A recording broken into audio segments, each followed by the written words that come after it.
पटपट चल. तर मित्रांनो, नमस्कार. आज भुईंज येथे एक भव्य असं मैदान पार पडलं आणि त्याचा मानकरी ठरला आहे आपला सर्वांचा लाडका हिंद केसरी सातारा एक्सप्रेस वर्मा. आपल्यासोबत सागर दादा नमस्कार. नमस्कार. काय सांगाल आजचा आनंद, काय सांगाल? आज खूप आनंद झाला. बऱ्याच दिवसाने एक नंबर झाला पाहिजे. नक्कीच. कसं काय आपला बलमा सासवडचा बादल सोबत पाहिला होता, कसं नियोजन झालं होतं काय?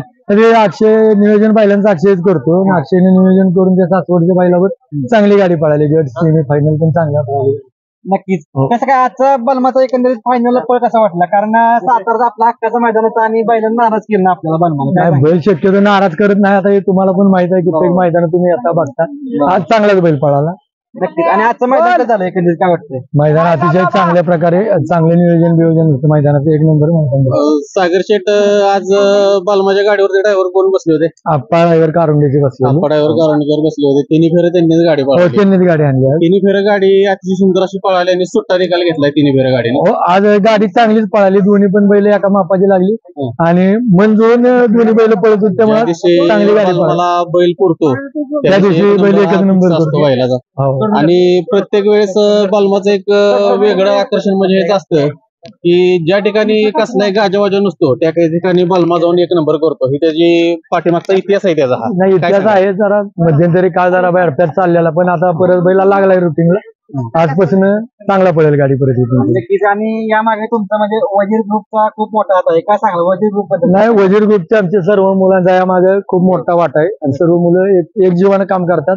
त्यामुळं बैल पण त्यांना गावा नाराज करत नाही. परत मध्ये 2-4 मैदान बॅडपॅच झाले, पण आज बैल परत सुराला लागला. इथून पुढे चांगला बैल पडेल. नक्कीच. आजचा गुलाल किती महत्वाचा वाटतं, काय सांगाल? म्हणजे एक नंबरचा मानकरी आपल्या भागात आहे आणि पळाला तो म्हणजे सगळ्यांसाठीच पळाला, काय सांगाल? आज तो खरंच आमच्यासाठी सगळ्या वजीर ग्रुप साठी पळाला. त्याने जीवाचं रान करून आज प्रथम क्रमांकाचा मान पटकावला. त्याबद्दल सर्व वजीर ग्रुपच्या वतीने सर्व चॅनल वाल्यांचे धन्यवाद. आणि बादल बद्दल काय सांगाल? म्हणजे बादलचा पळ कसा वाटला? बादलचा बैल आज अतिशय चांगलाच पळतो. तो चांगली गाडी पळाली आणि दोन्ही एका मापाची लागल्यामुळे आज गाडीला खूप स्पीड लागलेली चांगल्या पद्धतीने. बालमाचं आगामी नियोजन कशा पद्धतीचं असणार आहे? ते आता अक्षयलाच नियोजन माहित असेल, पण आहे 2-3 दिवसात बैल पळेल. 4 दिवसात शक्यतो आपण जास्त बैल पळवत नाही, सर्वांना माहितच आहे. 4-5 दिवसाच्या अंतरानच बैल पळतो. त्यामुळे 4-5 दिवसानं बैल पळले.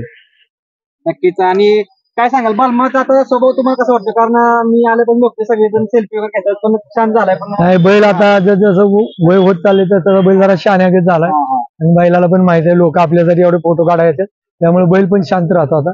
चांगलं म्हणजे आज तुम्ही बघितलं एवढे फोटो काढत होता.